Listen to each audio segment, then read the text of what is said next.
En el Imperio Romano la crucifixión se aplicaba con crueldad y desprecio a víctimas que eran por lo general esclavos o extranjeros conflictivos. Con frecuencia se colocaba una tablilla unida a la cruz, explicando la sentencia de aquellos que estaban a punto de morir.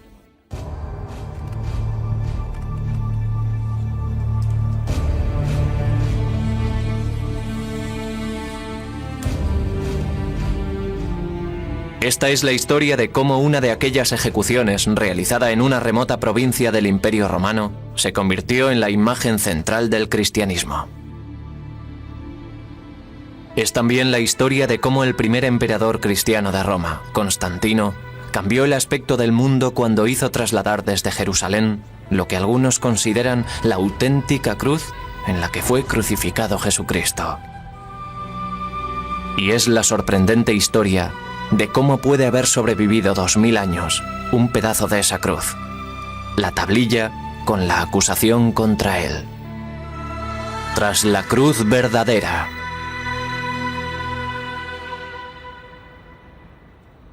Iglesia de la Santa Cruz, Roma.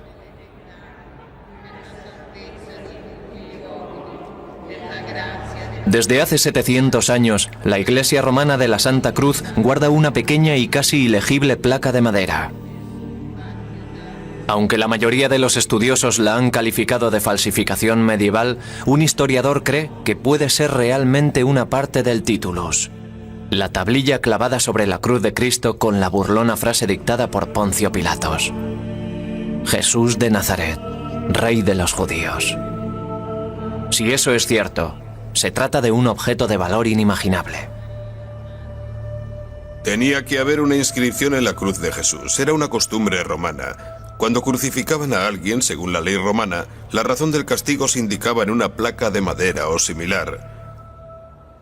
Como historiador, debo decir que todos los razonamientos, todos los indicios que podemos encontrar, que podemos reunir, nos llevan a la conclusión de que no se trata de leyenda o mito, sino de historia. El profesor Carsten es un experto en idiomas y textos bíblicos, y basa sus afirmaciones en el estudio de estos textos. El relato bíblico de la crucifixión de Jesús de Nazaret describe una ejecución romana típica. Fue una muerte lenta y dolorosa, como era usual en el Imperio Romano. La mayoría de los estudiosos aceptan que Jesús fue crucificado. Los historiadores modernos confirman que las crucifixiones son un hecho históricamente probado. Creemos en un solo Señor Jesucristo, Hijo único de Dios, nacido del Padre antes de todos los siglos, Dios de Dios, luz de luz, Dios verdadero de Dios verdadero, engendrado, no creado, de la misma naturaleza que el Padre. El credo de Nicea resume las creencias cristianas desde el año 325 después de Cristo. Hasta nuestros días se ha repetido en miles de iglesias de todo el mundo en innumerables idiomas. En las conocidas palabras del credo se hace referencia a una figura histórica: Poncio Pilatos. Por nuestro bien fue crucificado por Poncio Pilatos.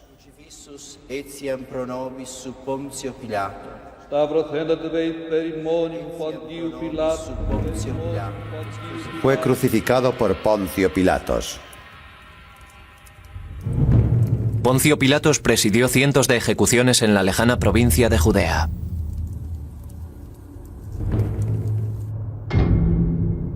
Ha pasado a la historia como el hombre que sentenció a muerte a Jesús de Nazaret.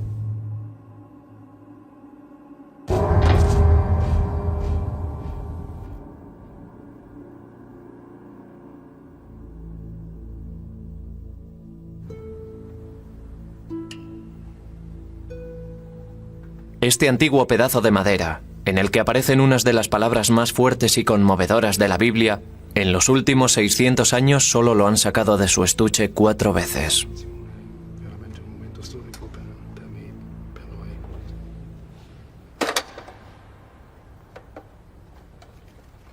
El Vaticano se niega a permitir análisis científicos como la datación mediante carbono para establecer la edad exacta de la madera. Pero basándose en el examen del texto, el profesor Tida cree que la inscripción fue hecha por orden de Pilatos el día de la crucifixión. Para Carsten Tida, es una ventana abierta hacia un momento de la historia que cambió el mundo para siempre.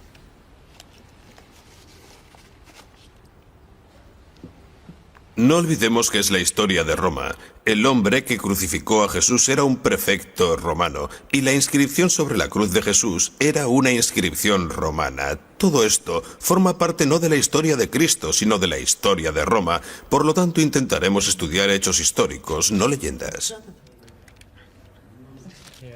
Aquí en Jerusalén, en el Museo John Rockefeller, tenemos pruebas de la época, siglo I a.C. y año 80, justo el periodo anterior y posterior a la crucifixión.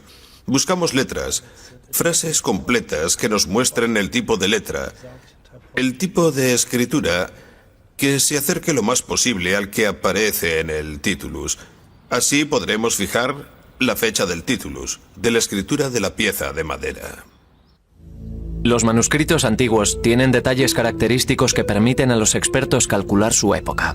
La escritura del titulus ha llevado a Tida a creer que formaba parte de la cruz traída a Roma por orden de Constantino el Grande, primer emperador cristiano de Roma. El historiador Matthew d'Ancona, autor junto a Carsten Tida de Búsqueda de la verdadera cruz.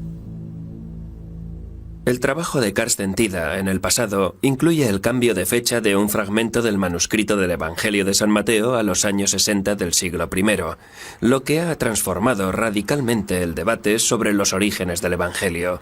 Cuando llegó al titulus, era ya un controvertido estudioso de reconocimiento mundial. Ningún área de estudio es más polémica que la de las reliquias bíblicas.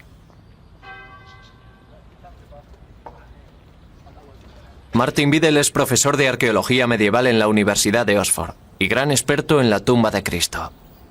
Hay que reconocer que estos objetos, las reliquias, son objetos reales y un asunto que vale la pena estudiar. Son muy interesantes, tanto si se trata del sudario de Turín o del titulus de Santa Cruz. Son objetos dignos de estudio, pero debemos acercarnos a ellos con una cierta dosis de escepticismo. Hay que dejar claro que sabemos de verdad y realizar pruebas para ver de qué se trata. Desde la Edad Media se han fabricado muchas reliquias falsas que se guardan en iglesias de todo el mundo. La mayoría de estos objetos no tienen base histórica.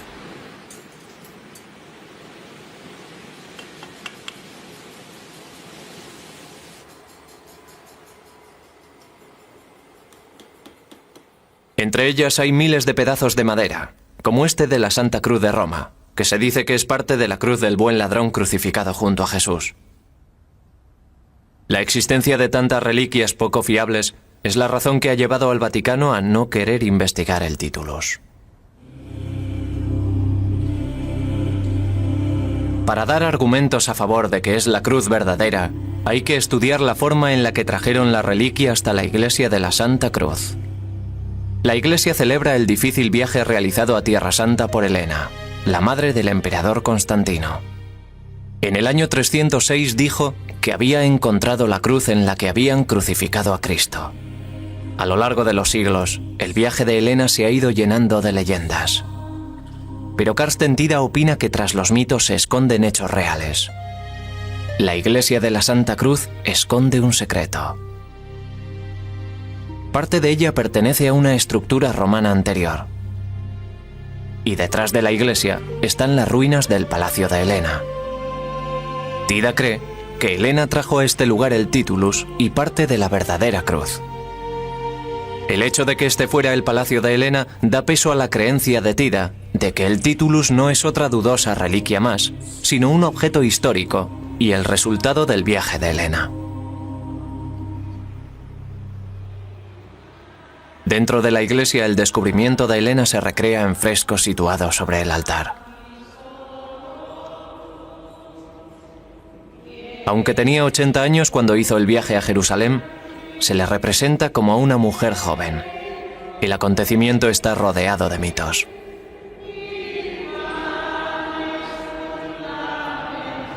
El viaje de Helena puede que comenzara aquí, y fue desde luego aquí donde vivió sus últimos días. Roma está llena de pistas que apuntan hacia la autenticidad del viaje de Helena. Cerca de la Santa Cruz está el poco visitado monasterio Cuatro Coronados.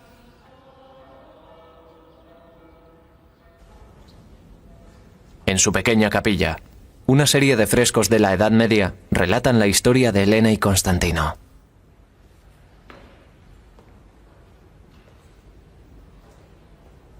Tira cree que las leyendas se basan en el hecho histórico del viaje de Helena.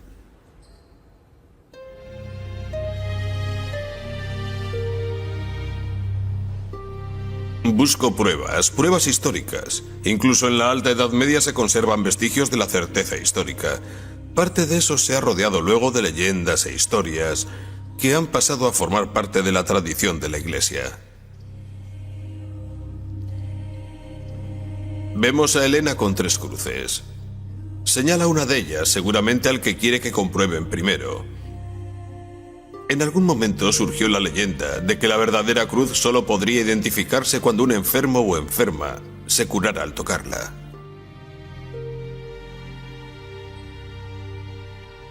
El siguiente paso es un misterio. ¿Qué ocurrió aquí?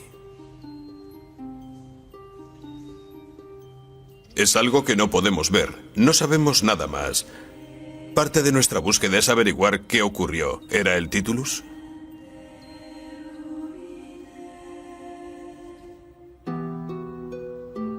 Pilatos escribió un tratamiento y lo colocó sobre la cruz. Estaba escrito: Jesús de Nazaret, Rey de los Judíos. Muchos judíos vieron la inscripción porque el lugar donde fue crucificado Jesús estaba cerca de la ciudad. El relato de la crucifixión de Jesús. ¿Qué ocurrió? El hecho fue que lo crucificaron según la ley romana. Era una cabecera romana, una inscripción romana. No se trata de una forma peculiar de relatarlo. El Evangelio es un hecho corroborado por la literatura no cristiana y ampliamente reconocido por la cristiana.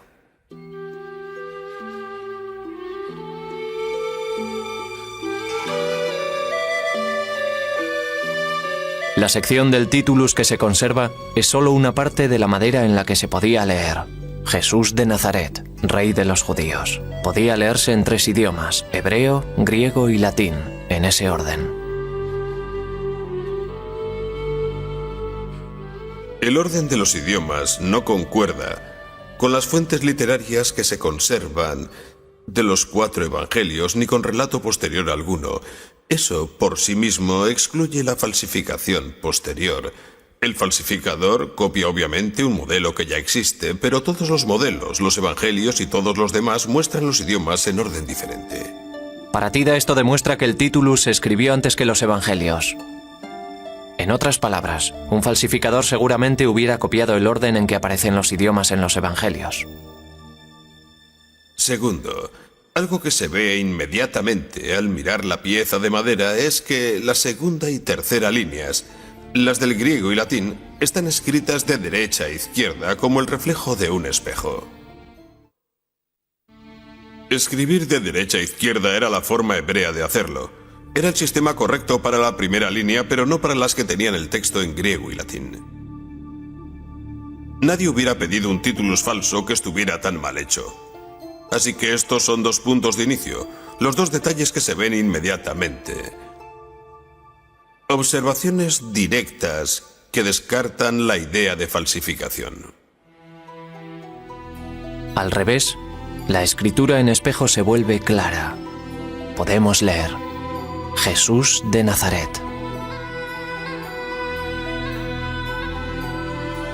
Se considera a Tida el primer estudioso moderno en tomarse esto en serio.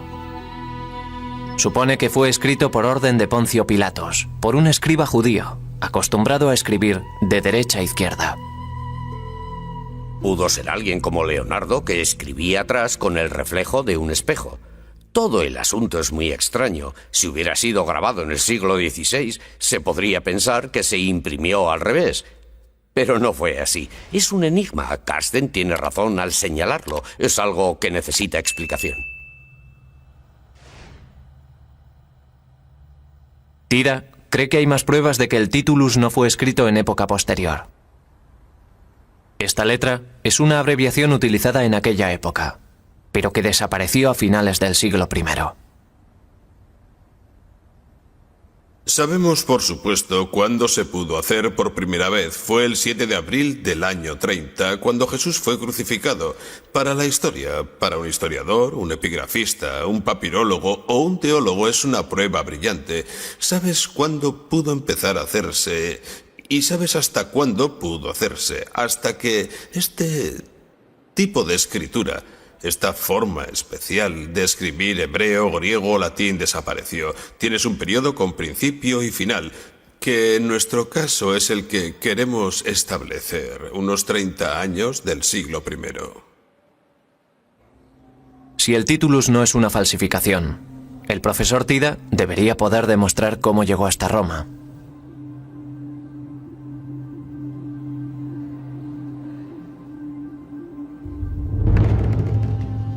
El viaje de Helena a Tierra Santa fue el resultado del deseo de su hijo Constantino de unir el Imperio Romano en torno al cristianismo. Un proceso que había comenzado 20 años antes en York, Inglaterra. En el año 306, Constantino el Grande fue aclamado emperador aquí, en el límite norte del Imperio Romano, tras la muerte de su padre Constancio. Imperio Romano, 306 después de Cristo. El Imperio Romano estaba controlado por 4 emperadores rivales. Constantino gobernaba el oeste.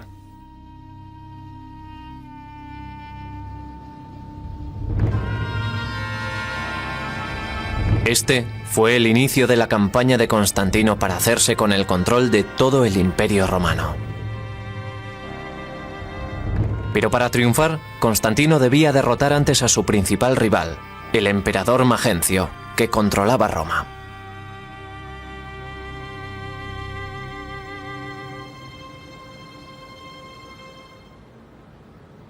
Se trataba de matar o morir, de comer o ser devorado. El experimento de tener 4 emperadores en el Imperio Romano no iba a funcionar. Cuanto antes pusiera en marcha su plan y actuara, pasara a la acción, mejor sería para él y su familia.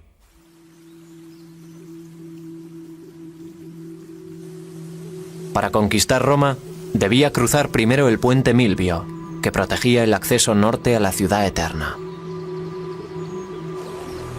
Se dice que Constantino vio una cruz. Se cuenta que vio la cruz superpuesta en el sol.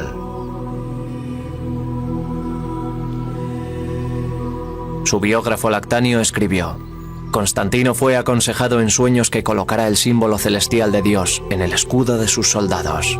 Ordenó a sus hombres utilizar el símbolo cristiano primitivo, las letras griegas, chi y rho. Fue el primer caso de uso oficial de la cruz cristiana en el Imperio Romano, aunque no se alejaba mucho de los diseños romanos tradicionales. La imagen sugería que Constantino intentaba proteger su apuesta. La mañana del 28 de octubre del 312, Constantino atacó las fuerzas de Magencio, más numerosas que las suyas.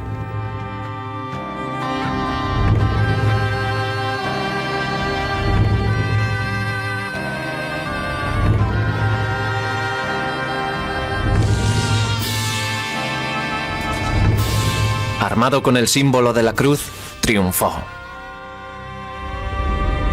Magencio cayó al Tíber mortalmente herido. Constantino era el dueño de Roma, la fuente del poder.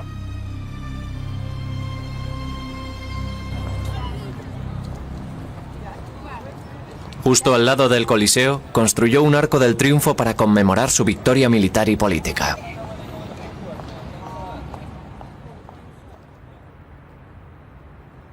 En el arco se describía a sí mismo como un verdadero romano, cómodo con las tradiciones romanas. Poco después de su victoria, detuvo la persecución del cristianismo. La única pista de sus propósitos fue este discreto tributo a la inspiración divina.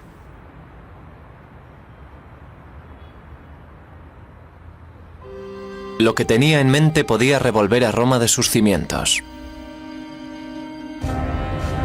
La adopción del cristianismo en todo el imperio.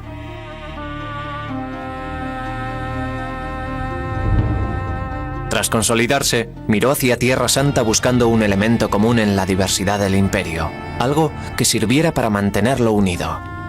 El cristianismo estaba floreciendo en Roma, y Constantino tenía la suficiente visión política como para saber hacia dónde soplaba el viento. Aquello fue el ocaso de los dioses romanos.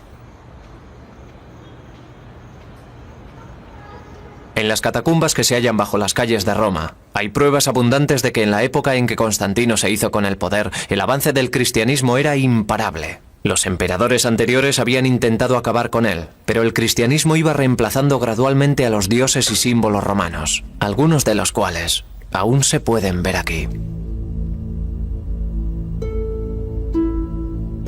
Era un periodo de transición, y Constantino comprendió que no debía quedarse atrás con los dioses romanos.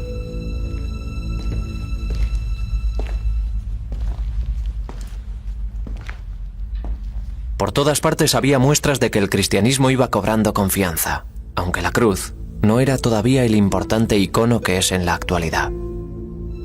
La cruz no era un objeto de veneración. Era una postura que se adoptaba en la oración. La postura en forma de cruz de los primeros cristianos hay que interpretarla. Significaba que como cristiano sigues a Cristo incluso al martirio, a la muerte. No había cruces. No había escenas de gente muriendo.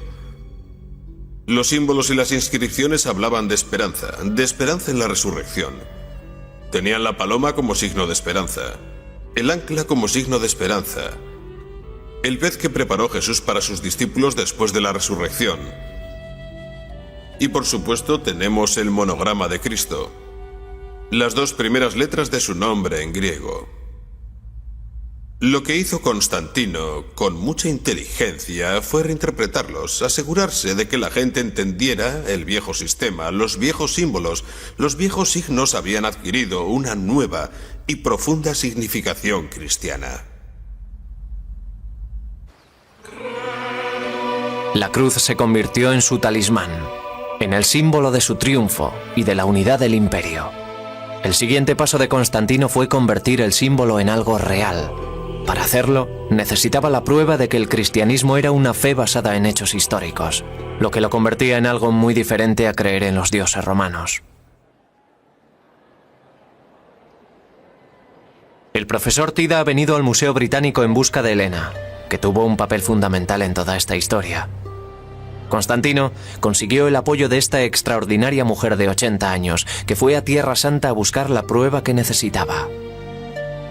Esta es una de las primeras representaciones de ella antes de que se convirtiera en santa cristiana. Helena no provenía de una familia de posición privilegiada. Se cree que procedía de algún lugar cercano al Mar Negro. Se la consideraba una intrusa, una advenediza, alguien poco digno de ser la primera esposa de un emperador respetable. Era un personaje que se había hecho a sí mismo y la movía una gran ambición, tanto en lo personal como en lo familiar.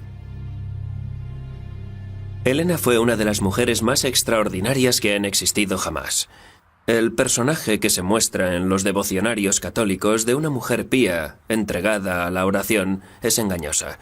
Creo que fue una política ruda e implacable que sabía exactamente cómo triunfar y estaba dispuesta a matar para implantar la dinastía de Constantino. Helena había sido la amante del padre de Constantino. Fue dejada de lado cuando llegó el momento del matrimonio de Constantino, pero se mantuvo cerca de su hijo durante la ascensión de este al poder. Constantino tenía que confiar mucho en ella si la envió a Tierra Santa para que trajera una prueba concreta de la nueva religión. Estoy convencido de que desde la perspectiva histórica es una historia verdadera. Creo que fue a Jerusalén y encontró algunos objetos relacionados con el personaje histórico de Jesús. Helena tenía 80 años cuando comenzó el épico viaje a Tierra Santa. De todos los lugares que visitaba, llegaban emocionados informes de sus progresos. Estaba sucediendo algo totalmente nuevo en la historia. Era el primer peregrinaje real. El viaje de Helena a Tierra Santa fue la conclusión lógica de la estrategia de cristianización que ella y su hijo llevaban practicando durante más de una década. Tenían buenas razones para creer que encontrarían algo cuando llegaran a Jerusalén.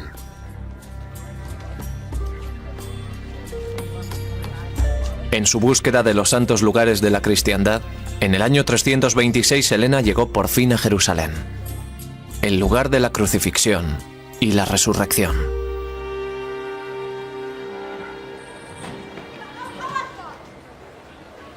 Actualmente muchos de los lugares han desaparecido o están enterrados tras 2 milenios de ocupación y reconstrucción. Pero cuando llegó Helena, 200 años después de la crucifixión, los lugares eran todavía fáciles de encontrar. Demostrar que el Titulus es auténtico es vital para Carsten Tida, para probar que Helena buscó en los lugares adecuados. El tema de la autenticidad de los santos lugares conocidos, y sobre todo el de la tumba de Jesús, es un tema largamente debatido.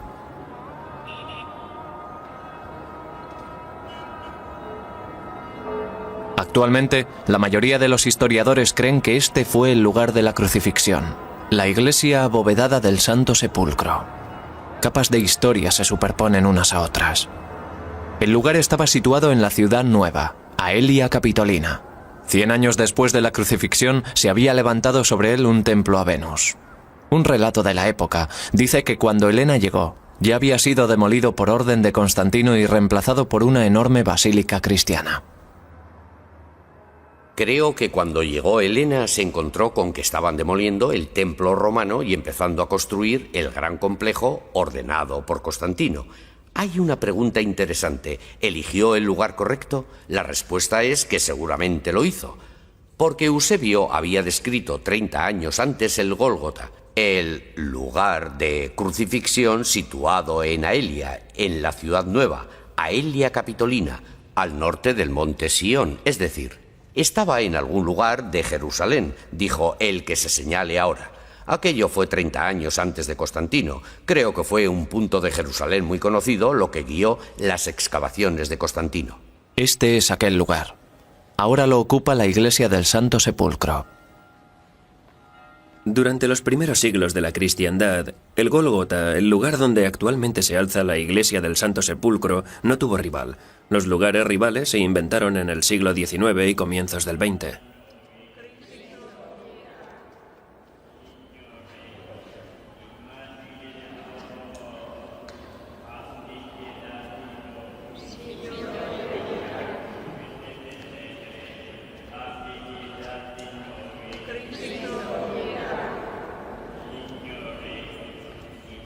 La prueba de que este es el verdadero lugar de la crucifixión y el punto exacto donde excavó Helena se encuentra bajo la iglesia. Muchas generaciones de cristianos han dejado su señal en esta iglesia. Aquí, hace 1000 años, los cruzados grabaron cruces en las paredes. Bajo el Santo Sepulcro hay una pequeña y casi desconocida capilla. Hace 25 años, el arqueólogo israelí Magen Brossi descubrió un dibujo fascinante. Cuando entré estaba lleno de escombros. No estaba como lo ven hoy, pero estaba muy claro. Y una cosa es segura, los peregrinos eran del oeste latino. Peregrinos de Europa dejaron esta representación extraordinariamente clara de un barco típico de la época. Peregrinos que conocían este lugar mucho antes de la llegada de Helena. No hay ninguna duda de que esto es lo que se hacía hace 16 siglos. Hay una cita, Domine Ibimus, que hace referencia al Salmo 122, ¿no es así? Domine Ibimus, estamos aquí. Es un salmo de peregrinos. Eso tenían en la cabeza. Estaban agradecidos por haber sobrevivido a los peligros del mar. Estaban agradecidos al Señor y agradecidos a este santo lugar. No hay duda alguna, solo pudieron hacerlo cristianos. Para Tida, el dibujo nos cuenta una cosa más, que Helena llegó al lugar correcto. El lugar al que Helena peregrinó está a pocos metros de aquí, Se dice que descubrió las cruces enterradas en una mina o pozo. La historia del descubrimiento de la Vera Cruz por Santa Elena, que se convirtió en una de las grandes y hermosas leyendas de la Iglesia medieval, es simplemente una leyenda. No hay duda que realizó una peregrinación imperial hacia Oriente y que estuvo en Jerusalén.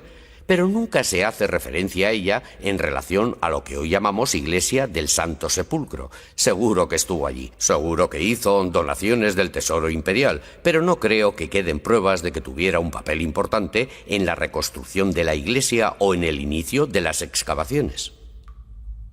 Sea verdad o una leyenda piadosa, justo donde se dice que excavó Elena, hay un pozo. Es un lugar antiguo. Es una cisterna antigua bajo la iglesia del Santo Sepulcro. Estaba aquí mucho antes de que el cristianismo apareciera en escena. El Titulus se encontró con la cruz, o las tres cruces, en una cisterna en condiciones de humedad muy parecidas a esta. Por supuesto, un lugar ideal para que se preserve la madera. Todos los detalles confluyen en este punto. Y nos dicen que es un lugar histórico, no un mito. Cerca, bajo la piedra de Gólgota, una estatua conmemora el posible lugar del descubrimiento de Elena. Tida considera que los hechos que se saben sobre la crucifixión proporcionan razones para creer que el Titulus podía estar escondido aquí.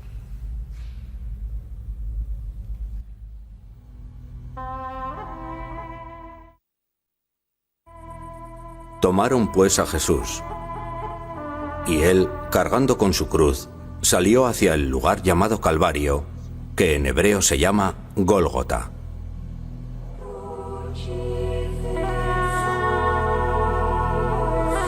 La crucifixión de Jesús fue corta para lo que solían ser, pero fue una muerte agónica. El Evangelio dice que gritó: Señor, Señor, ¿por qué me has abandonado?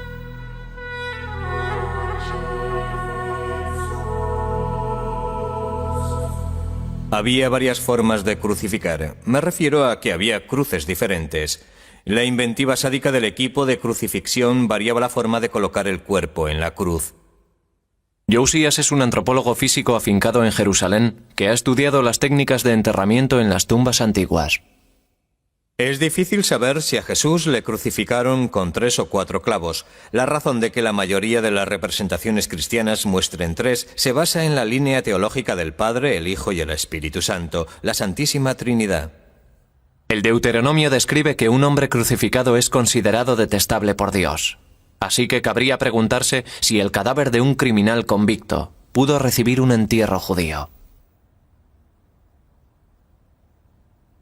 Hay una prueba concluyente. Los restos de la crucifixión de Jesús se hallaron en este osario, llamado Yohohanan. En 1968 hubo un descubrimiento arqueológico en Jerusalén. Fuera de Jerusalén encontramos una tumba judía. Osarios judíos de la época de Jesús. ¿Qué encontramos allí? Encontramos esto: calcáneo, el hueso del talón derecho. Vemos claramente el clavo que entra de forma lateral en el talón.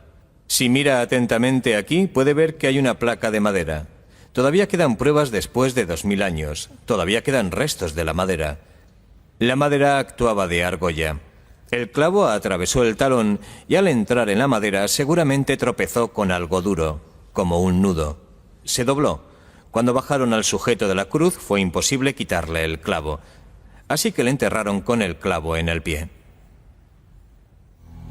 Este hombre habló con Pilatos y le suplicó que le entregara el cuerpo de Jesús.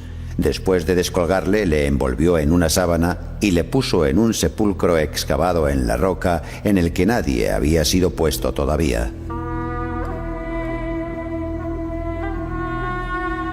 La localización de esta tumba y lo que ocurrió en los 3 días siguientes a la crucifixión resulta fundamental para la teoría de Tida.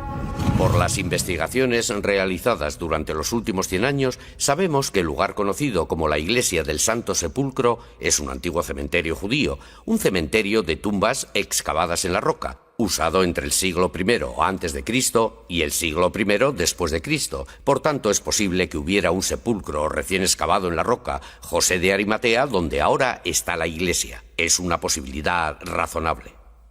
José de Arimatea pidió explícitamente a Pilatos que le permitiera bajar a aquel hombre de la cruz y enterrarlo. Por tanto, pudo ser la persona que cogió y guardó la inscripción para pasársela a algún miembro de la familia de Jesús, como María, que estaba allí. Pero el Evangelio también cuenta que Jesús se alzó de la muerte, que la tumba apareció vacía con la piedra desplazada. Aunque no puede estar seguro, el profesor Tida cree que el titulus y la cruz permanecieron en Jerusalén cerca de la tumba de José de Arimatea, y que los cristianos lo sabían. Cree que los objetos sagrados estaban enterrados bajo la ciudad romana cuando Helena los encontró en el 326. Hemos oído decir que durante la demolición del templo romano se removieron tierra, piedra y madera. Yo lo veo de una forma simple. Se encontraron algunos pernos de madera durante la construcción de la iglesia de Constantino. Era un complejo enorme, no una simple iglesia. Y la certeza de las pruebas que aquella gente necesitaba no era el tipo de certeza que buscamos actualmente. Había gran cantidad de vigas de madera y supongo que alguien dijo: «Dios mío, ¿qué puede ser esto? Mirad dónde estamos. Tienen que ser fragmentos de la verdadera cruz». Puede que parezca tonto, pero no creo que sea tonto. Muestra simplemente otra actitud.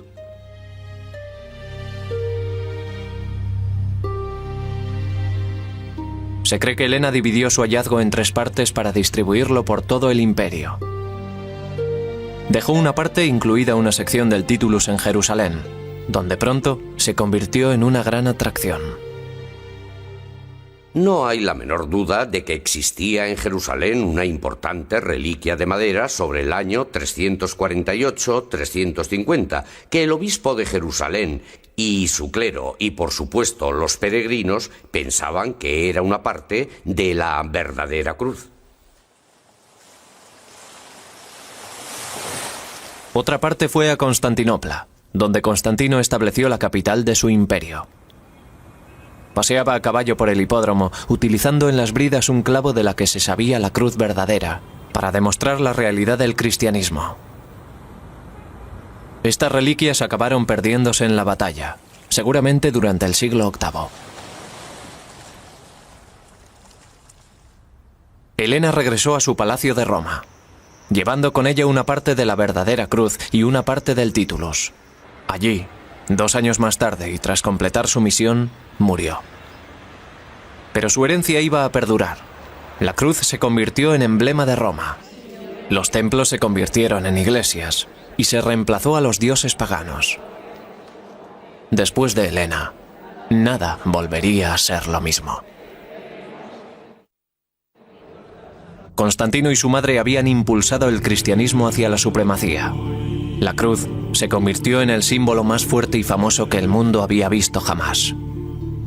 Era la expresión del triunfo del cristianismo. Era su logotipo. Constantino siguió su lento acercamiento personal al cristianismo. En el año 337 prohibió la crucifixión y fue bautizado poco antes de su muerte. Una moneda le muestra ascendiendo a los cielos en un carro de aspecto sospechosamente pagano. Fue ambiguo hasta el final. El viaje de Helena a Tierra Santa fue el catalizador del cambio. Pero ¿qué ocurrió tras su muerte con las reliquias que había descubierto? Durante 7 siglos, lo que se creía la verdadera cruz y el titulus que Helena dejó en Tierra Santa se exhibieron compartiendo las conquistas y pérdidas de los santos lugares. Cuando en el siglo XI llegaron los primeros cruzados que tomaron Jerusalén, tomaban el símbolo de la cruz para atacar a sus enemigos, fortalecidos por lo que consideraban la verdadera cruz.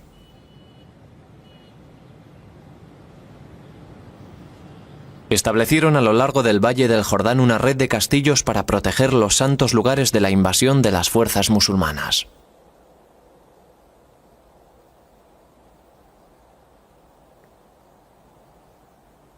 Los caballeros cruzados llevaron fragmentos de la verdadera cruz al castillo de Belbor, antes de partir al encuentro del invasor junto al lago de Galilea. En 1187 se luchó en Hattin una terrible batalla.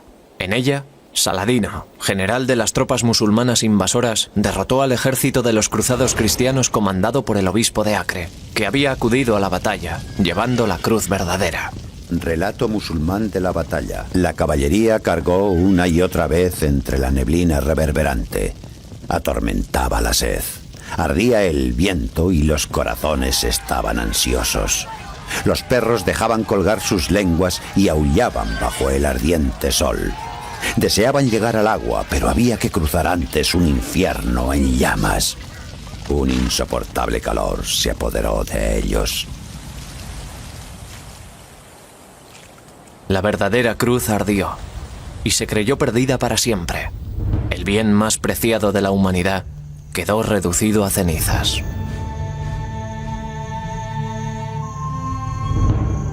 Pero si Tida tiene razón, en el palacio de Helena todavía se conserva parte de su hallazgo.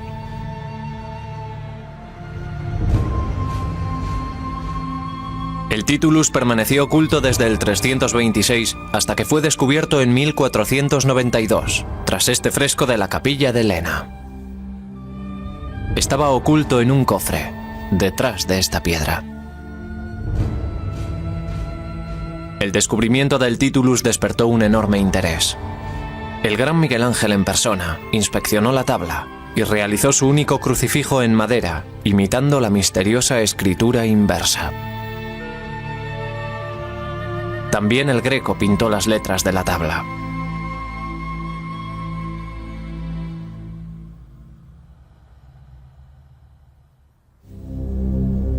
Y esta es la misma pieza de madera a la que Carsten Peter Tida ha seguido la pista hasta el Gólgota, el lugar de la crucifixión. Todavía se distingue con claridad las líneas en griego y latín, y lo que queda del hebreo. Y hay restos que pueden ser del pigmento blanco y rojo que usaban los romanos para colorear estas cabeceras. Se trata de madera de nogal, corriente en los tiempos romanos, y que se encuentra por todo el Mediterráneo. Se trata de la tabla que Poncio Pilatos ordenó poner hace 2000 años sobre la cruz de Jesús, para burlarse de él, proclamándole rey de los judíos.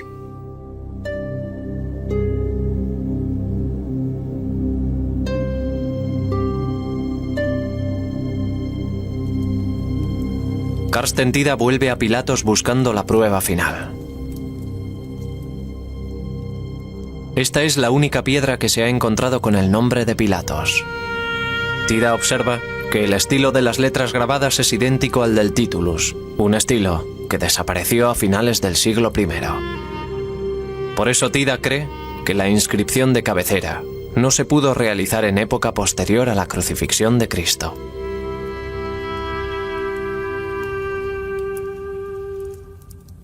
Estoy totalmente convencido de que el Titulus es la inscripción auténtica de la cabecera de la cruz de Jesús. Por supuesto, no es una fórmula matemática, no puede probarse como 2 por 2 son 4, no puede hacerse con temas de la antigüedad.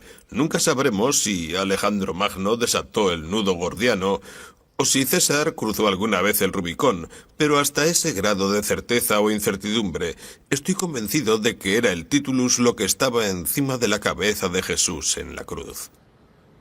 Independientemente del verdadero origen de esta pequeña pieza de madera, con las palabras más poderosas del Evangelio grabadas en ella, y de la exactitud del análisis del profesor Tida, es indiscutiblemente cierto que Constantino y su madre cambiaron para siempre el curso de la historia.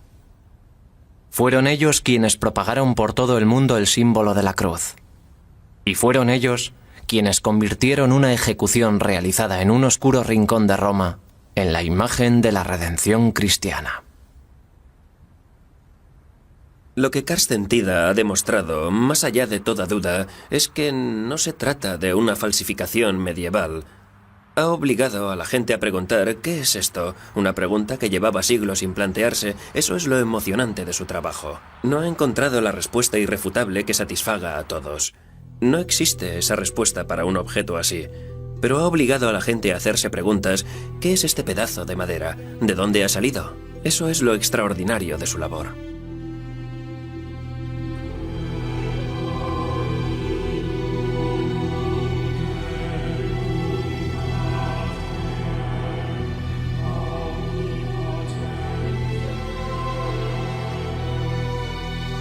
Llamando a la gente a la vez que a sus discípulos les dijo: Si alguno quiere venir en pos de mí, niéguese a sí mismo, tome su cruz y sígame.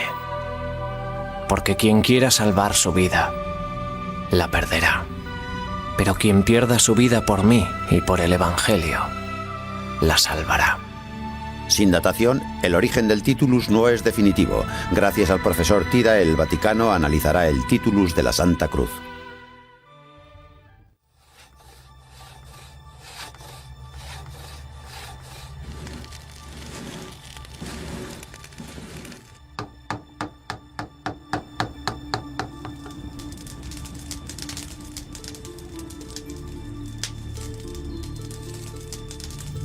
En el Imperio Romano la crucifixión se aplicaba con crueldad y desprecio a víctimas que eran por lo general esclavos o extranjeros conflictivos.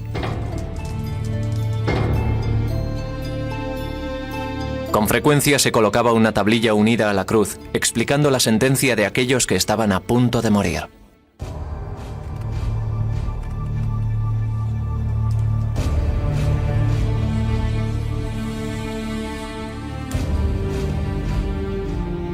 Esta es la historia de cómo una de aquellas ejecuciones, realizada en una remota provincia del Imperio Romano, se convirtió en la imagen central del cristianismo.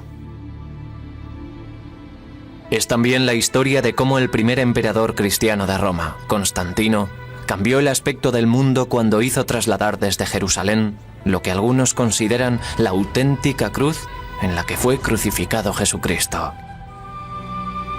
Y es la sorprendente historia de cómo puede haber sobrevivido 2000 años un pedazo de esa cruz, la tablilla con la acusación contra él.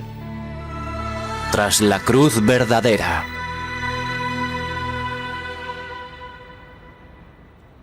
Iglesia de la Santa Cruz, Roma.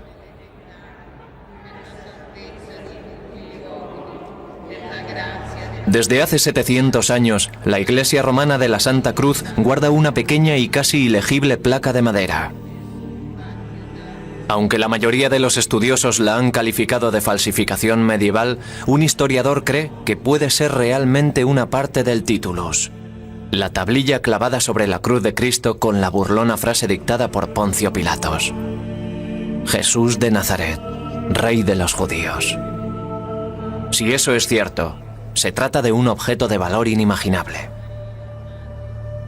Tenía que haber una inscripción en la cruz de Jesús. Era una costumbre romana. Cuando crucificaban a alguien, según la ley romana, la razón del castigo se indicaba en una placa de madera o similar. Como historiador, debo decir que todos los razonamientos, todos los indicios que podemos encontrar, que podemos reunir, nos llevan a la conclusión de que no se trata de leyenda o mito, sino de historia. El profesor Carsten es un experto en idiomas y textos bíblicos, y basa sus afirmaciones en el estudio de estos textos. El relato bíblico de la crucifixión de Jesús de Nazaret describe una ejecución romana típica. Fue una muerte lenta y dolorosa, como era usual en el Imperio Romano. La mayoría de los estudiosos aceptan que Jesús fue crucificado. Los historiadores modernos confirman que las crucifixiones son un hecho históricamente probado. Creemos en un solo Señor Jesucristo, Hijo único de Dios, nacido del Padre antes de todos los siglos, Dios de Dios, luz de luz, Dios verdadero de Dios verdadero, engendrado, no creado, de la misma naturaleza que el Padre. El credo de Nicea resume las creencias cristianas desde el año 325 después de Cristo. Hasta nuestros días se ha repetido en miles de iglesias de todo el mundo en innumerables idiomas. En las conocidas palabras del credo se hace referencia a una figura histórica, Poncio Pilatos. Por nuestro bien fue crucificado por Poncio Pilatos. Etiam pro nobis sub Poncio Pilato.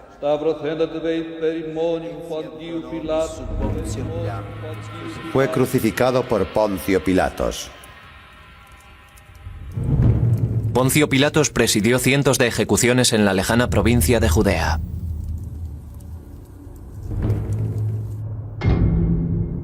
Ha pasado a la historia como el hombre que sentenció a muerte a Jesús de Nazaret.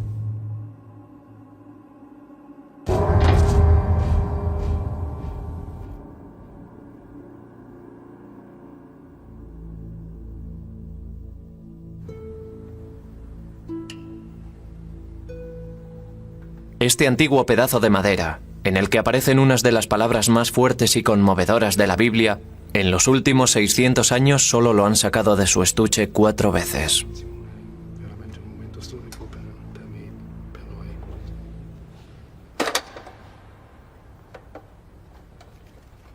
El Vaticano se niega a permitir análisis científicos como la datación mediante carbono para establecer la edad exacta de la madera.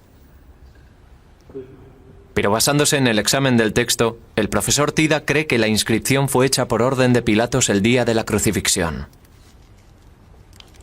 Para Carsten Tida, es una ventana abierta hacia un momento de la historia que cambió el mundo para siempre.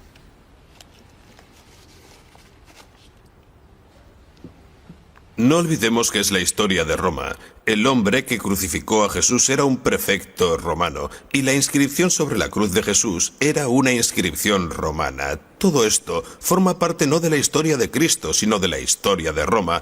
Por lo tanto, intentaremos estudiar hechos históricos, no leyendas. Aquí en Jerusalén, en el Museo John Rockefeller, tenemos pruebas de la época, siglo I a.C. y año 80, justo el periodo anterior y posterior a la crucifixión. Buscamos letras, frases completas que nos muestren el tipo de letra, el tipo de escritura que se acerque lo más posible al que aparece en el titulus. Así podremos fijar la fecha del titulus, de la escritura de la pieza de madera. Los manuscritos antiguos tienen detalles característicos que permiten a los expertos calcular su época. La escritura del Titulus ha llevado a Tida a creer que formaba parte de la cruz traída a Roma por orden de Constantino el Grande, primer emperador cristiano de Roma. El historiador Matthew d'Ancona, autor junto a Carsten Tida de Búsqueda de la verdadera cruz. El trabajo de Carsten Tida en el pasado incluye el cambio de fecha de un fragmento del manuscrito del Evangelio de San Mateo a los años 60 del siglo I, lo que ha transformado radicalmente el debate sobre los orígenes del Evangelio. Cuando llegó al Titulus, era ya un controvertido estudioso de reconocimiento mundial.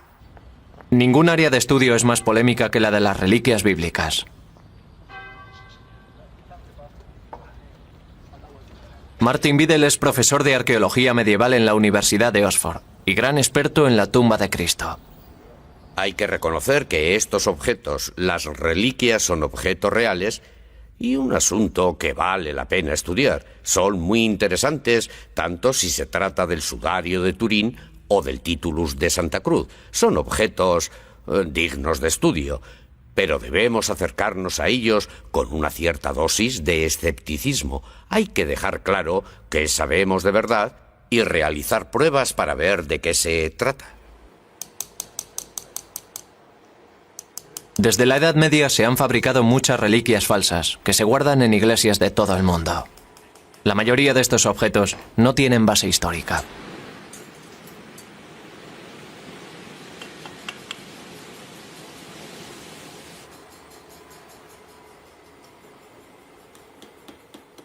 Entre ellas hay miles de pedazos de madera, como este de la Santa Cruz de Roma, que se dice que es parte de la cruz del buen ladrón crucificado junto a Jesús.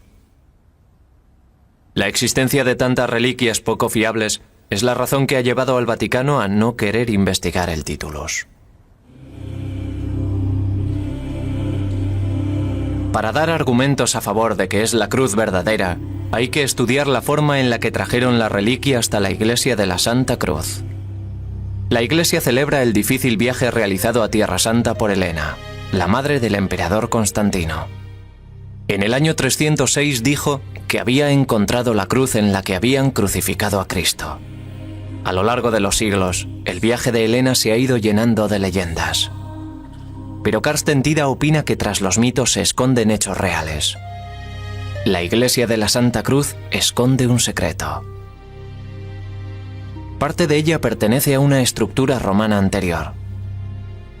Y detrás de la iglesia están las ruinas del Palacio de Helena. Tida cree que Helena trajo a este lugar el Titulus y parte de la verdadera cruz. El hecho de que este fuera el Palacio de Helena da peso a la creencia de Tida de que el Titulus no es otra dudosa reliquia más, sino un objeto histórico y el resultado del viaje de Helena. Dentro de la iglesia, el descubrimiento de Helena se recrea en frescos situados sobre el altar. Aunque tenía 80 años cuando hizo el viaje a Jerusalén, se le representa como una mujer joven. El acontecimiento está rodeado de mitos.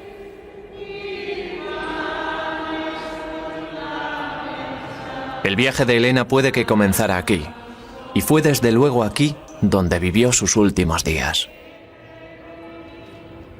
Roma está llena de pistas que apuntan hacia la autenticidad del viaje de Helena. Cerca de la Santa Cruz está el poco visitado monasterio Cuatro Coronados.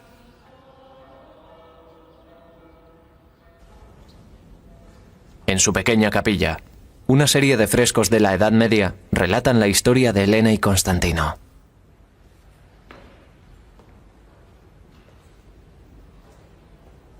Tida cree que las leyendas se basan en el hecho histórico del viaje de Helena.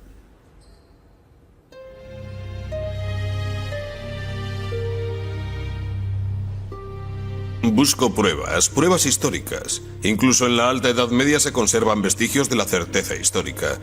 Parte de eso se ha rodeado luego de leyendas e historias que han pasado a formar parte de la tradición de la Iglesia. Vemos a Helena con 3 cruces. Señala una de ellas, seguramente al que quiere que comprueben primero. En algún momento surgió la leyenda de que la verdadera cruz solo podría identificarse cuando un enfermo o enferma se curara al tocarla.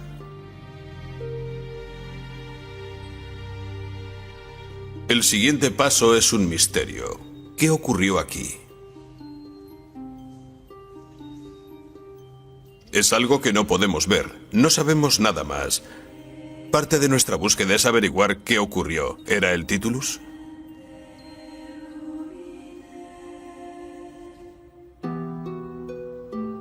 Pilatos escribió un tratamiento y lo colocó sobre la cruz. Estaba escrito: Jesús de Nazaret, Rey de los Judíos. Muchos judíos vieron la inscripción porque el lugar donde fue crucificado Jesús estaba cerca de la ciudad. El relato de la crucifixión de Jesús. ¿Qué ocurrió? El hecho fue que lo crucificaron según la ley romana. Era una cabecera romana, una inscripción romana. No se trata de una forma peculiar de relatarlo. El Evangelio es un hecho corroborado por la literatura no cristiana y ampliamente reconocido por la cristiana.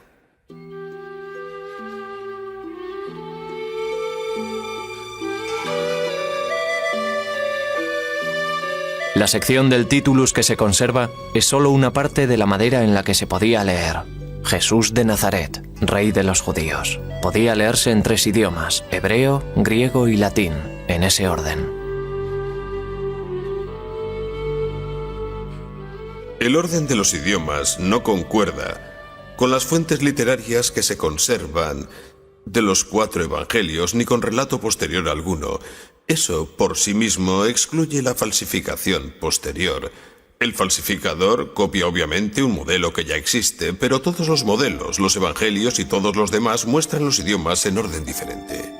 Para Tida esto demuestra que el Titulus se escribió antes que los evangelios. En otras palabras, un falsificador seguramente hubiera copiado el orden en que aparecen los idiomas en los evangelios. Segundo, Algo que se ve inmediatamente al mirar la pieza de madera es que la segunda y tercera líneas, las del griego y latín, están escritas de derecha a izquierda como el reflejo de un espejo. Escribir de derecha a izquierda era la forma hebrea de hacerlo. Era el sistema correcto para la primera línea, pero no para las que tenían el texto en griego y latín. Nadie hubiera pedido un titulus falso que estuviera tan mal hecho. Así que estos son dos puntos de inicio, los dos detalles que se ven inmediatamente. Observaciones directas que descartan la idea de falsificación. Al revés, la escritura en espejo se vuelve clara. Podemos leer: Jesús de Nazaret.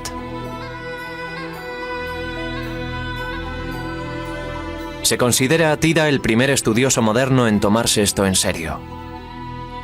Supone que fue escrito por orden de Poncio Pilatos, por un escriba judío, acostumbrado a escribir de derecha a izquierda. Pudo ser alguien como Leonardo que escribía atrás con el reflejo de un espejo. Todo el asunto es muy extraño. Si hubiera sido grabado en el siglo XVI, se podría pensar que se imprimió al revés. Pero no fue así. Es un enigma. Carsten tiene razón al señalarlo. Es algo que necesita explicación. Tida cree que hay más pruebas de que el titulus no fue escrito en época posterior. Esta letra es una abreviación utilizada en aquella época, pero que desapareció a finales del siglo I. Sabemos, por supuesto, cuándo se pudo hacer por primera vez. Fue el 7 de abril del año 30, cuando Jesús fue crucificado. Para la historia, para un historiador, un epigrafista, un papirólogo o un teólogo es una prueba brillante. ¿Sabes cuándo pudo empezar a hacerse? ¿Y sabes hasta cuándo pudo hacerse? Hasta que este tipo de escritura, esta forma especial de escribir hebreo, griego o latín desapareció. Tienes un periodo con principio y final, que en nuestro caso es el que queremos establecer, unos 30 años del siglo I. Si el titulus no es una falsificación, el profesor Tida debería poder demostrar cómo llegó hasta Roma.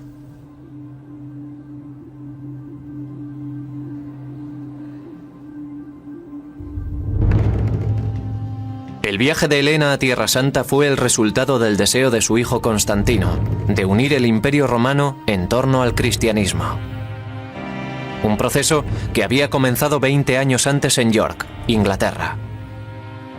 En el año 306, Constantino el Grande fue aclamado emperador aquí, en el límite norte del Imperio Romano, tras la muerte de su padre Constancio. Imperio Romano, 306 después de Cristo. El Imperio Romano estaba controlado por 4 emperadores rivales. Constantino gobernaba el oeste.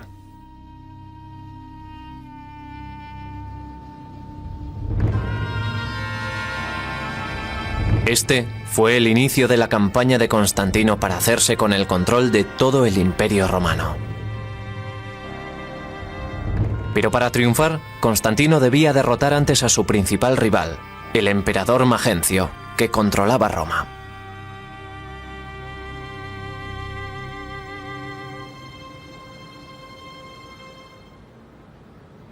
Se trataba de matar o morir, de comer o ser devorado. El experimento de tener 4 emperadores en el Imperio Romano no iba a funcionar. Cuanto antes pusiera en marcha su plan y actuara, pasara a la acción, mejor sería para él y su familia.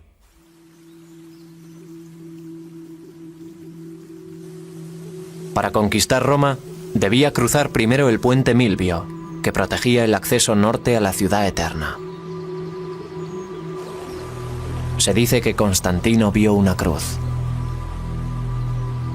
Se cuenta que vio la cruz superpuesta en el sol. Su biógrafo Lactanio escribió: Constantino fue aconsejado en sueños que colocara el símbolo celestial de Dios en el escudo de sus soldados. Ordenó a sus hombres utilizar el símbolo cristiano primitivo, las letras griegas, chi y rho. Fue el primer caso de uso oficial de la cruz cristiana en el Imperio Romano, aunque no se alejaba mucho de los diseños romanos tradicionales. La imagen sugería que Constantino intentaba proteger su apuesta.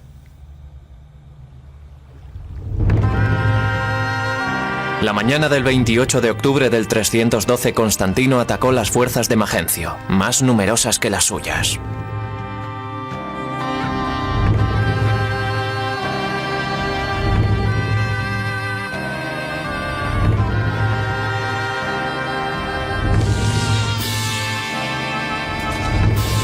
Armado con el símbolo de la cruz, triunfó. Magencio cayó al Tíber mortalmente herido. Constantino era el dueño de Roma, la fuente del poder.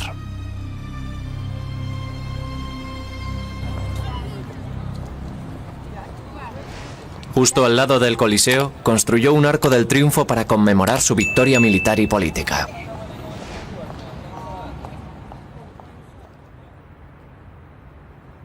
En el arco se describía a sí mismo como un verdadero romano, cómodo con las tradiciones romanas. Poco después de su victoria, detuvo la persecución del cristianismo. La única pista de sus propósitos fue este discreto tributo a la inspiración divina.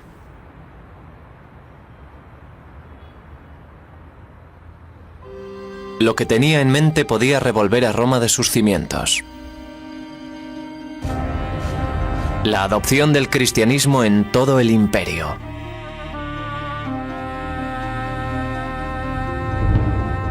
Tras consolidarse, miró hacia Tierra Santa buscando un elemento común en la diversidad del imperio, algo que sirviera para mantenerlo unido.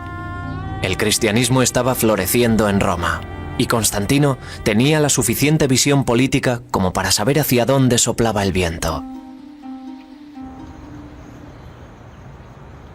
Aquello fue el ocaso de los dioses romanos. En las catacumbas que se hallan bajo las calles de Roma, hay pruebas abundantes de que en la época en que Constantino se hizo con el poder, el avance del cristianismo era imparable. Los emperadores anteriores habían intentado acabar con él, pero el cristianismo iba reemplazando gradualmente a los dioses y símbolos romanos, algunos de los cuales aún se pueden ver aquí. Era un periodo de transición, y Constantino comprendió que no debía quedarse atrás con los dioses romanos.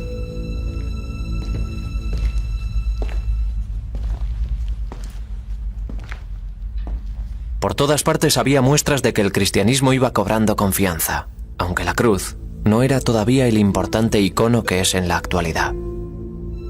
La cruz no era un objeto de veneración. Era una postura que se adoptaba en la oración. La postura en forma de cruz de los primeros cristianos hay que interpretarla. Significaba que como cristiano sigues a Cristo incluso al martirio, a la muerte. No había cruces. No había escenas de gente muriendo. Los símbolos y las inscripciones hablaban de esperanza en la resurrección. Tenían la paloma como signo de esperanza, el ancla como signo de esperanza, el pez que preparó Jesús para sus discípulos después de la resurrección. Y por supuesto tenemos el monograma de Cristo, las dos primeras letras de su nombre en griego.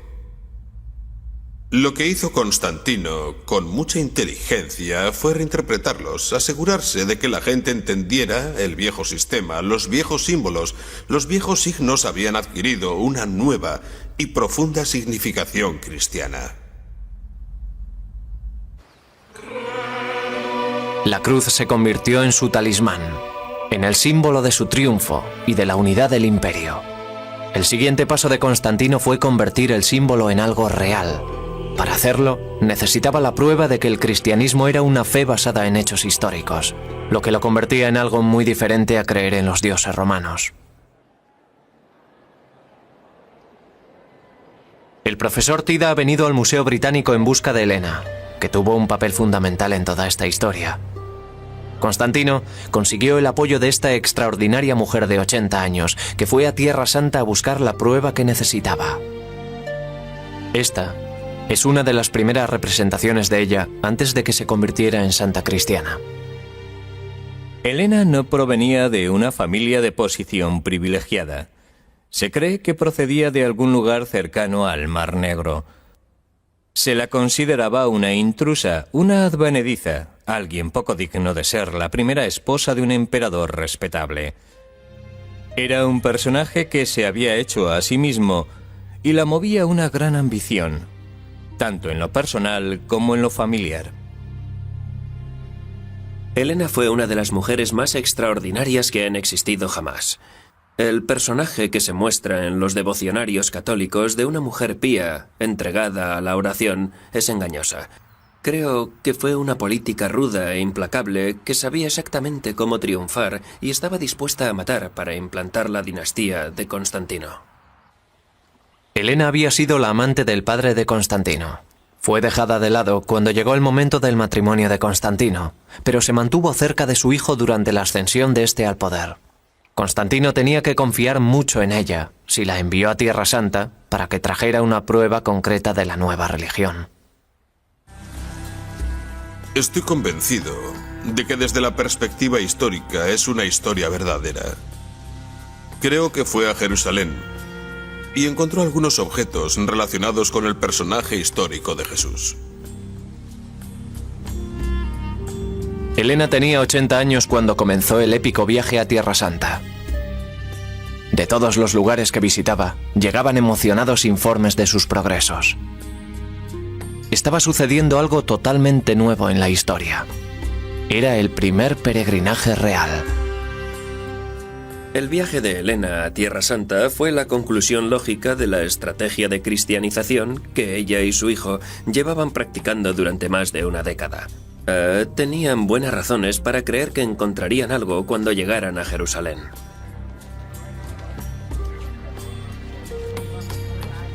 En su búsqueda de los santos lugares de la cristiandad, en el año 326 Helena llegó por fin a Jerusalén, el lugar de la crucifixión y la resurrección.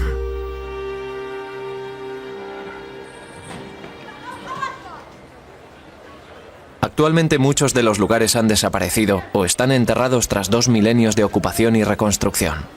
Pero cuando llegó Helena, 200 años después de la crucifixión, los lugares eran todavía fáciles de encontrar. Demostrar que el Titulus es auténtico es vital para Carsten Tida, para probar que Helena buscó en los lugares adecuados. El tema de la autenticidad de los santos lugares conocidos, y sobre todo el de la tumba de Jesús, es un tema largamente debatido.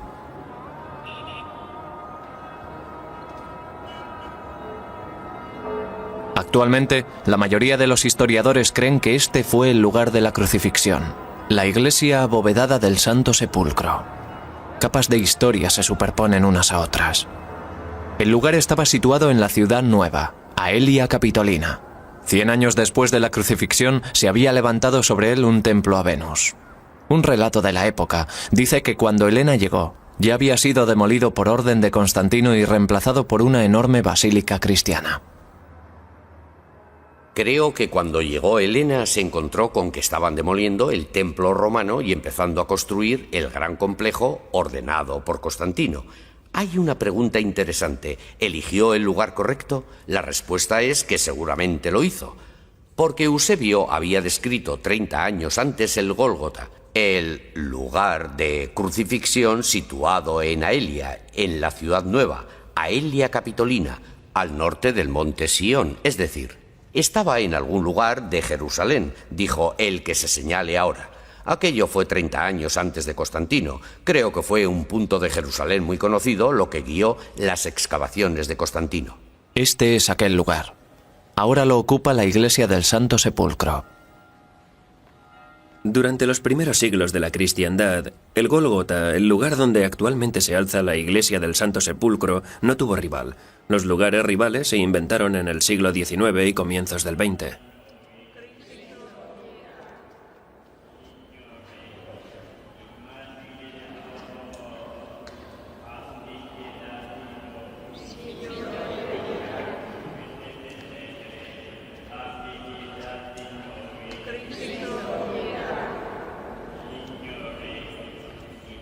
La prueba de que este es el verdadero lugar de la crucifixión y el punto exacto donde excavó Helena se encuentra bajo la iglesia.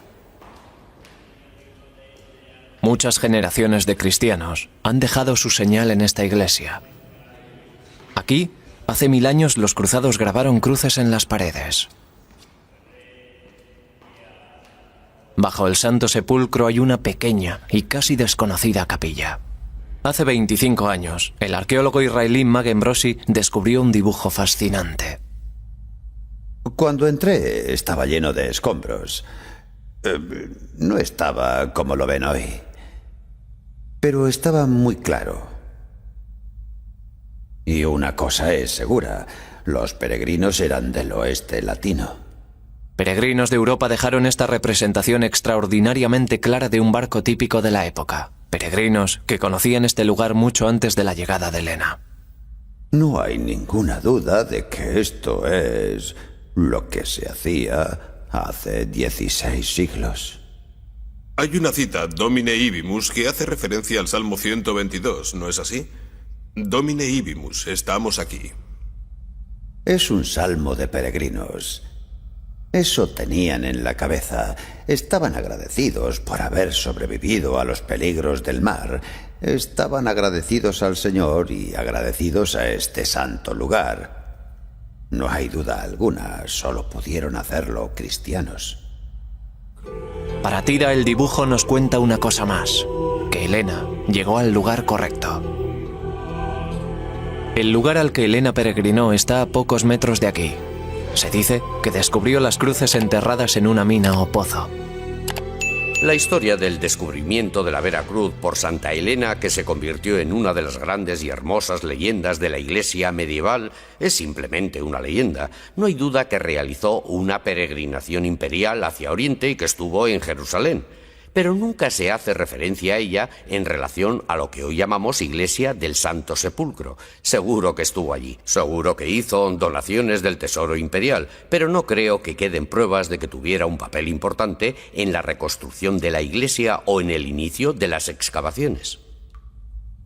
Sea verdad o una leyenda piadosa, justo donde se dice que excavó Helena, hay un pozo.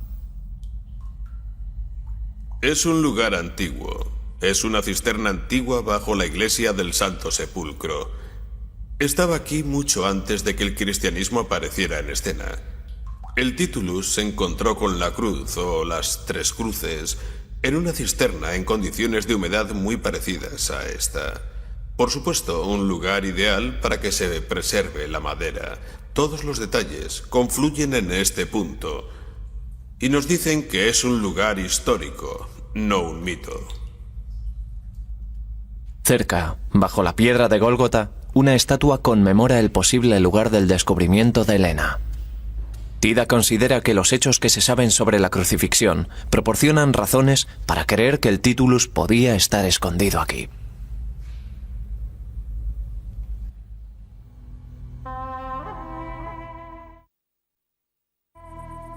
Tomaron pues a Jesús, y él, cargando con su cruz, salió hacia el lugar llamado Calvario, que en hebreo se llama Gólgota.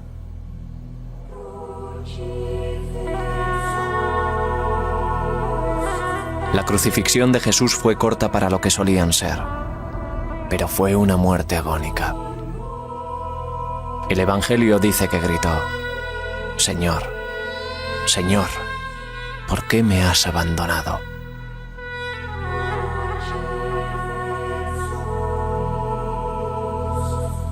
Había varias formas de crucificar. Me refiero a que había cruces diferentes.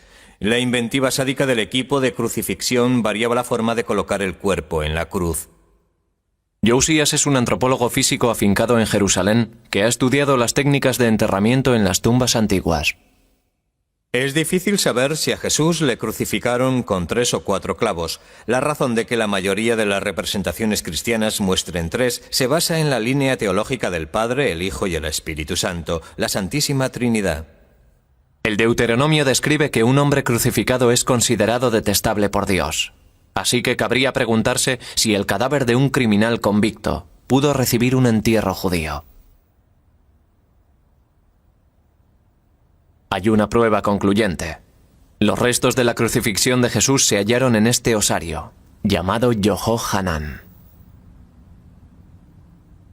En 1968 hubo un descubrimiento arqueológico en Jerusalén. Fuera de Jerusalén encontramos una tumba judía. Osarios judíos de la época de Jesús. ¿Qué encontramos allí? Encontramos esto, calcáneo, el hueso del talón derecho. Vemos claramente el clavo que entra de forma lateral en el talón. Si mira atentamente aquí, puede ver que hay una placa de madera. Todavía quedan pruebas después de 2000 años. Todavía quedan restos de la madera. La madera actuaba de argolla. El clavo atravesó el talón y al entrar en la madera seguramente tropezó con algo duro, como un nudo. Se dobló. Cuando bajaron al sujeto de la cruz fue imposible quitarle el clavo. Así que le enterraron con el clavo en el pie. Este hombre habló con Pilatos y le suplicó que le entregara el cuerpo de Jesús. Después de descolgarle, le envolvió en una sábana y le puso en un sepulcro excavado en la roca en el que nadie había sido puesto todavía. La localización de esta tumba y lo que ocurrió en los 3 días siguientes a la crucifixión resulta fundamental para la teoría de Tida.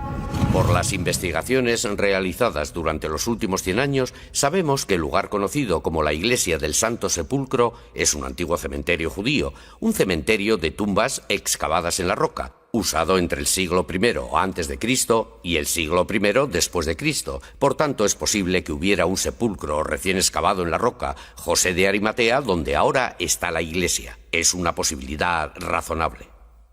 José de Arimatea pidió explícitamente a Pilatos que le permitiera bajar a aquel hombre de la cruz y enterrarlo. Por tanto, pudo ser la persona que cogió y guardó la inscripción para pasársela a algún miembro de la familia de Jesús, como María, que estaba allí. Pero el Evangelio también cuenta que Jesús se alzó de la muerte, que la tumba apareció vacía con la piedra desplazada. Aunque no puede estar seguro, el profesor Tida cree que el titulus y la cruz permanecieron en Jerusalén cerca de la tumba de José de Arimatea, y que los cristianos lo sabían.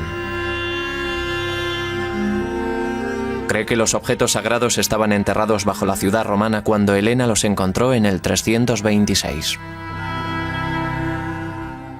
Hemos oído decir que durante la demolición del templo romano se removieron tierra, piedra y madera.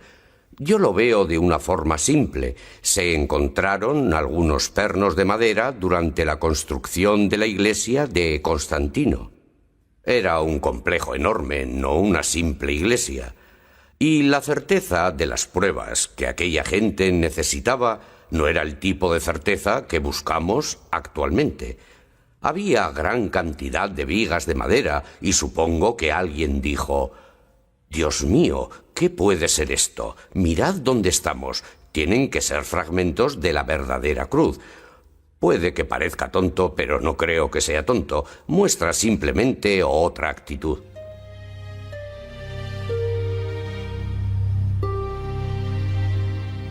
Se cree que Helena dividió su hallazgo en 3 partes para distribuirlo por todo el imperio.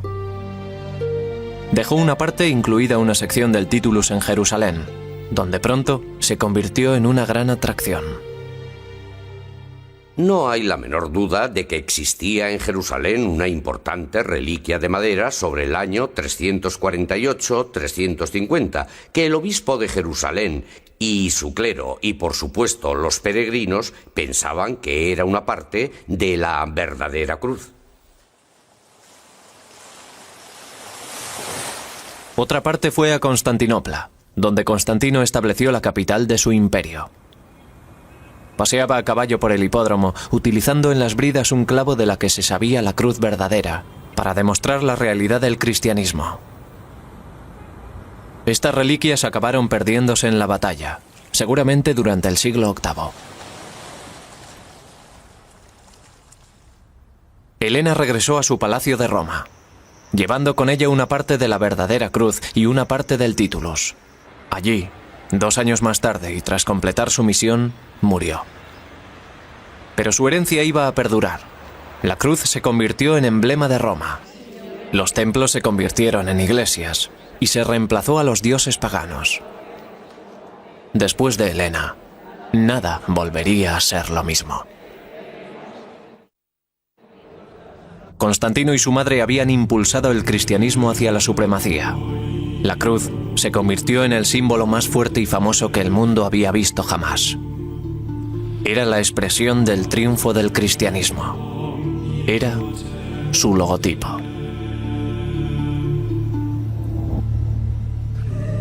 Constantino siguió su lento acercamiento personal al cristianismo.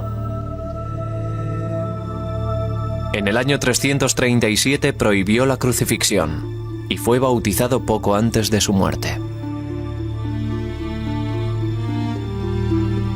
Una moneda le muestra ascendiendo a los cielos en un carro de aspecto sospechosamente pagano. Fue ambiguo hasta el final.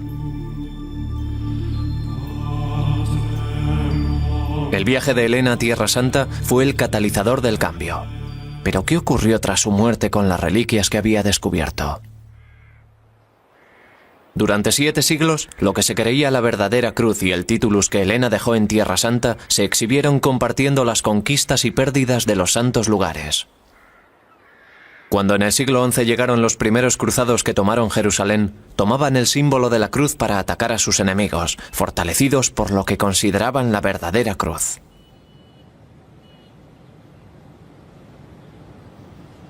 Establecieron a lo largo del Valle del Jordán una red de castillos para proteger los santos lugares de la invasión de las fuerzas musulmanas.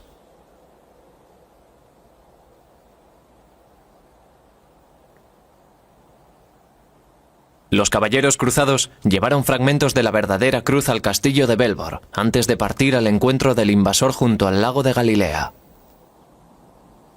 En 1187 se luchó en Hattin una terrible batalla. En ella, Saladino, general de las tropas musulmanas invasoras, derrotó al ejército de los cruzados cristianos comandado por el obispo de Acre, que había acudido a la batalla, llevando la cruz verdadera. Relato musulmán de la batalla. La caballería cargó una y otra vez entre la neblina reverberante. Atormentaba la sed. Ardía el viento y los corazones estaban ansiosos. Los perros dejaban colgar sus lenguas y aullaban bajo el ardiente sol. Deseaban llegar al agua, pero había que cruzar antes un infierno en llamas. Un insoportable calor se apoderó de ellos. La verdadera cruz ardió y se creyó perdida para siempre. El bien más preciado de la humanidad quedó reducido a cenizas.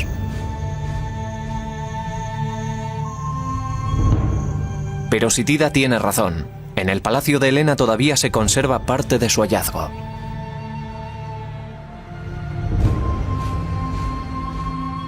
El titulus permaneció oculto desde el 326 hasta que fue descubierto en 1492, tras este fresco de la capilla de Helena.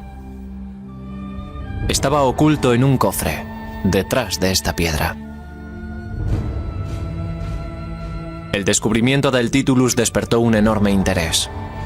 El gran Miguel Ángel en persona inspeccionó la tabla y realizó su único crucifijo en madera, imitando la misteriosa escritura inversa. También el Greco pintó las letras de la tabla.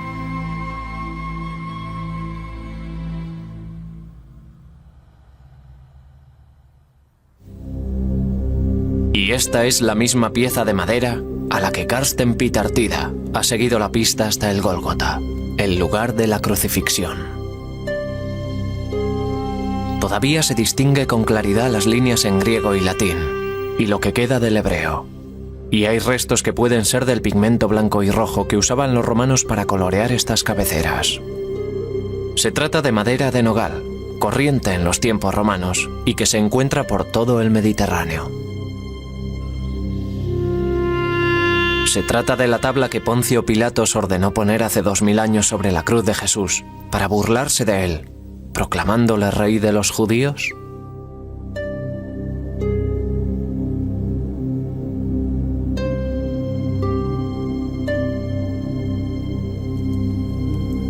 Carsten Tida vuelve a Pilatos buscando la prueba final.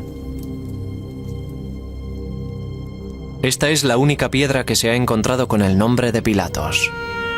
Tida observa que el estilo de las letras grabadas es idéntico al del titulus, un estilo que desapareció a finales del siglo I.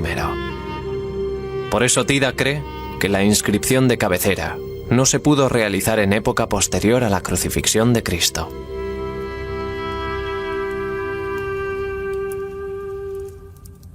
Estoy totalmente convencido de que el titulus es la inscripción auténtica de la cabecera de la cruz de Jesús. Por supuesto, no es una fórmula matemática, no puede probarse como 2 por 2 son 4, no puede hacerse con temas de la antigüedad. Nunca sabremos si Alejandro Magno desató el nudo gordiano o si César cruzó alguna vez el Rubicón, pero hasta ese grado de certeza o incertidumbre, estoy convencido de que era el titulus lo que estaba encima de la cabeza de Jesús en la cruz. Independientemente del verdadero origen de esta pequeña pieza de madera, con las palabras más poderosas del Evangelio grabadas en ella, y de la exactitud del análisis del profesor Tida, es indiscutiblemente cierto que Constantino y su madre cambiaron para siempre el curso de la historia. Fueron ellos quienes propagaron por todo el mundo el símbolo de la cruz. Y fueron ellos quienes convirtieron una ejecución realizada en un oscuro rincón de Roma en la imagen de la redención cristiana. Lo que Carsten Tida ha demostrado, más allá de toda duda, es que no se trata de una falsificación medieval. Ha obligado a la gente a preguntar ¿qué es esto? Una pregunta que llevaba siglos sin plantearse. Eso es lo emocionante de su trabajo. No ha encontrado la respuesta irrefutable que satisfaga a todos. No existe esa respuesta para un objeto así. Pero ha obligado a la gente a hacerse preguntas ¿qué es este pedazo de madera? ¿De dónde ha salido? Eso es lo extraordinario de su labor.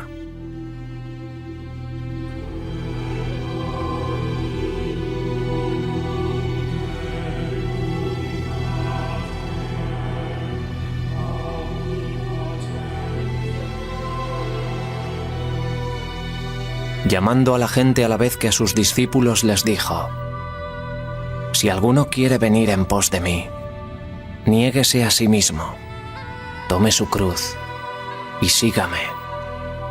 Porque quien quiera salvar su vida, la perderá. Pero quien pierda su vida por mí y por el Evangelio, la salvará. Sin datación, el origen del titulus no es definitivo. Gracias al profesor Tida, el Vaticano analizará el titulus de la Santa Cruz.